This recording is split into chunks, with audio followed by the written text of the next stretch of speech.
Hello guys, welcome back to my channel. मैं हूं दीपांकर और गाइस अभी मैं हूं देवभूमि उत्तराखंड के चमोली जिले के गोपेश्वर शहर में। आज के इस ब्लॉग में मैं आपको करवाने वाला हूं गोपेश्वर के गोपीनाथ मंदिर के दर्शन। मंदिर के महत्व के बारे में आपको बताऊंगा, मंदिर की क्या मान्यताएं हैं, क्या पौराणिक कथाएं हैं। साथ ही आपको दिखाऊंगा भगवान शिव शंकर का 5 मीटर ऊंचा रहस्यमय और दिव्य त्रिशूल। त्रिशूल के बारे में भी कुछ मान्यताएं हैं, वो भी आपको बताऊंगा।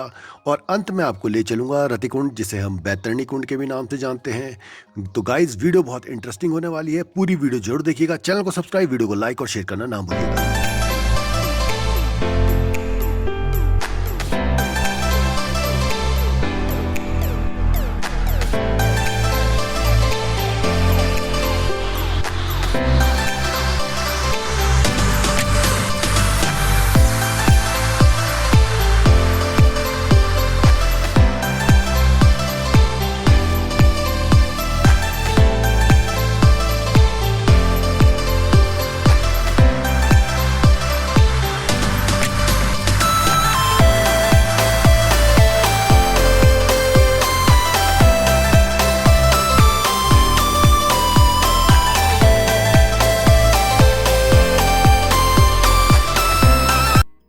गोपेश्वर बस स्टेशन के पास ही आपको रहने और खाने पीने के बहुत सारे ऑप्शंस मिल जाएंगे।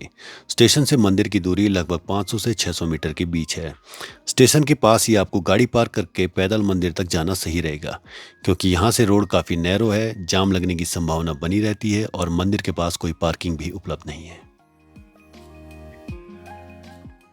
गोपेश्वर पहुंचने के लिए सबसे पहले आपको उत्तराखंड में ऋषिकेश आना होगा, जो कि नज़दीकी रेलवे स्टेशन है, और नज़दीकी एयरपोर्ट जॉली ग्रांट एयरपोर्ट है, जो कि देहरादून में है। ऋषिकेश से गोपेश्वर की दूरी 212 किलोमीटर की है। यहाँ से आपको बस या टैक्सी करके गोपेश्वर पहुंचना होगा। हर हर महादेव, जय भोलेनाथ, जय गोपीनाथ। गोपीनाथ मंदिर एक प्राचीन शिव मंदिर है। भगवान शिव को समर्पित यह मंदिर भारत के प्रमुख तीर्थ स्थानों में से एक है। पुरातात्विक दृष्टि से बात करें तो मंदिर का निर्माण 9वीं से 11वीं शताब्दी के बीच कत्यूरी शासकों द्वारा निर्मित बताया जाता है, और उसके बाद 13वीं शताब्दी में नेपाल के राजा अनेकमल के द्वारा मंदिर को भव्य रूप दिया गया था। लेकिन धार्मिक मान्यता के अनुसार यह मंदिर आदिकाल से ही भगवान शिव को समर्पित है।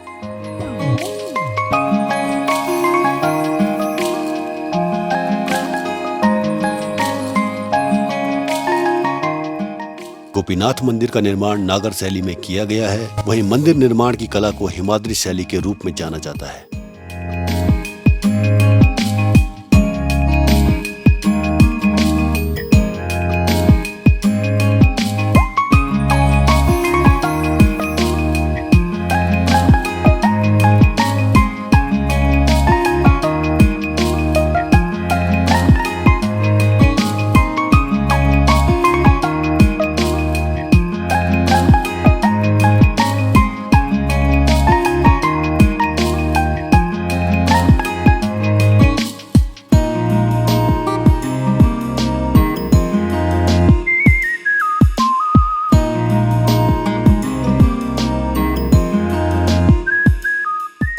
इस मंदिर में एक अद्भुत गुंबद और एक पवित्र स्थान भी है, जिसमें 24 दरवाजे हैं। मुख्य अभ्यारण्य के अंदर एक स्वयंभू, या आप कह सकते हैं कि अपने आप प्रकट हुआ शिवलिंग है, जिसे भगवान गोपीनाथ के रूप में हम देखते हैं।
गोपेश्वर भगवान शिव की तपस्थली भी रही है, और भगवान गोपीनाथ का मंदिर चतुर्थ केदार भगवान रुद्रनाथ का शीतकालीन गद्दी स्थल भी है। पंच केदारों में से एक चतुर्थ केदार भगवान रुद्रनाथ के शीतकाल के दौरान जब भगवान रुद्रनाथ के कपाट श्रद्धालुओं के लिए बंद कर दिए जाते हैं, तब सिर्फ भक्तों को भगवान रुद्रनाथ के दर्शन उनके चल विग्रह के रूप में भगवान गोपीनाथ में ही होते हैं।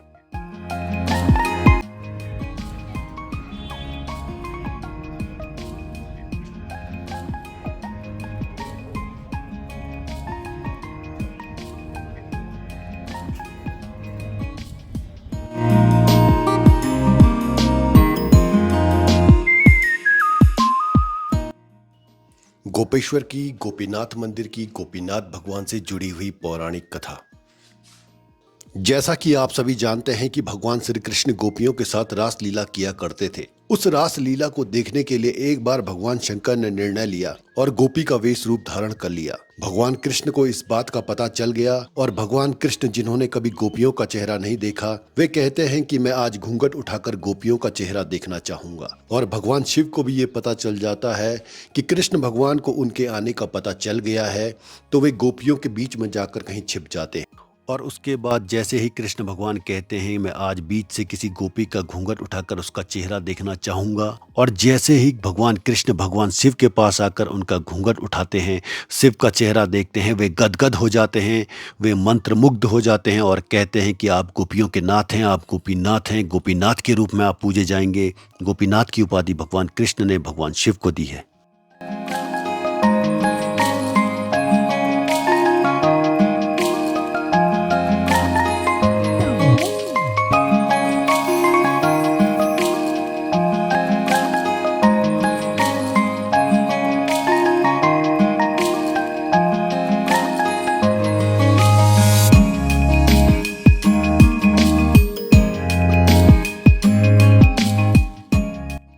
कल्प वृक्ष भी आप यहाँ पर देख सकते हैं। ऐसी मान्यता है ये वृक्ष साल भर हरा भरा ही रहता है और एक फूल आपको हमेशा इस पर देखने को मिलेगा।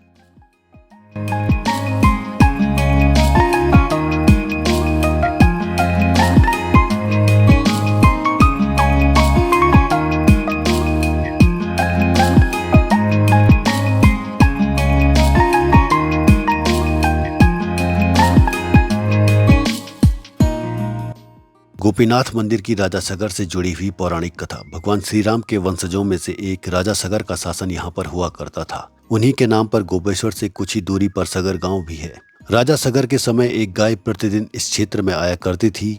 उसके बारे में यह मान्यता थी कि उसके थनों से अपने आप दूध बहकर निकलता था। एक दिन राजा सगर ने उस गाय का पीछा किया तो देखा कि गाय के थनों से दूध अपने आप निकलकर शिवलिंग को अभिषेक कर रहा है।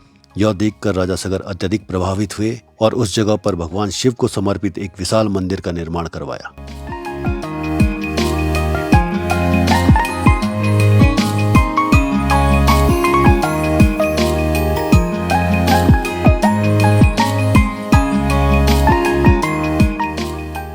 गोपीनाथ मंदिर में स्थापित त्रिशूल की बात करें तो कुछ इतिहासकार बताते हैं कि अपने राज्य की महिमा का वर्णन करने के लिए 7वीं सदी के राजा गणपति नाग ने त्रिशूल को स्थापित करवाया था। कहते हैं कि त्रिशूल का राज त्रिशूल पर ही लिखा है।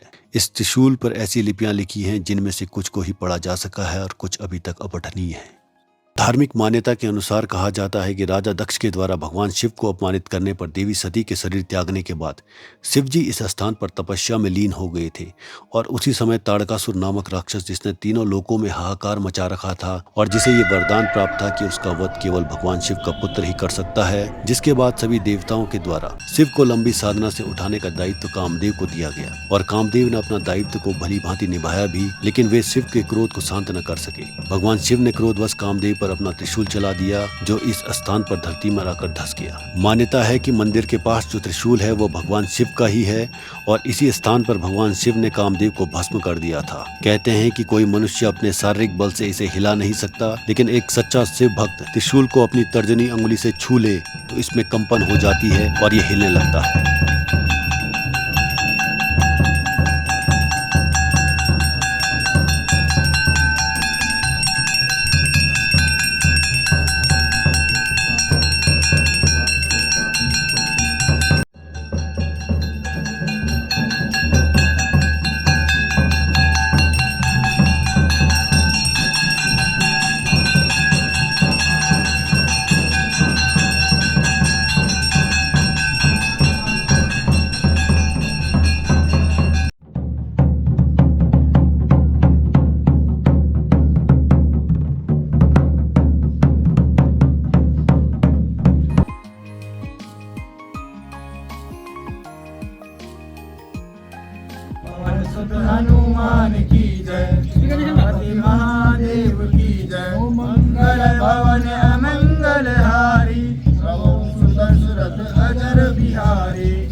मंदिर के अगले भाग में शेर हाथी के कंधे पर सवार होकर उसे नियंत्रित करते दिखता है, जिसे तंत्र साधना का सबसे बड़ा प्रतीक माना जाता है एवं हाथी अहंकार और ऐश्वर्य का प्रतीक है। उसके ऊपर शेर को रखा गया है, जिससे कि अहंकार हावी न हो आप पर। अहंकार पद का, बल का, ज्ञान का और ऐश्वर्य का, इसीलिए शेर को हाथी के ऊपर रखा गया है।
दोस्तों, स्वागत है आपका रति कुंड बैतरणी कुंड में।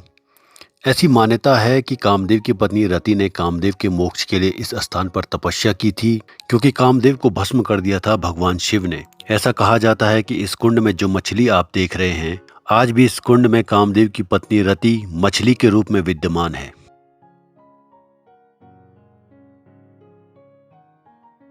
कामदेव की पत्नी रति ने जब भगवान शिव से आग्रह किया कि मेरे पति को आपने क्रोधवश भस्म किया, उनका उद्देश्य आपकी तपस्या को भंग करना नहीं था। सभी देवताओं के प्रेरित करने पर उन्होंने आपकी तपस्या को भंग किया। तब भगवान शिव ने कहा कि यहाँ से आधे कोस दूर पर जो कुंड है उसे रति कुंड के नाम से जाना जाएगा और मछली के रूप में आप अपने पति के दर्शन कर पाएंगी।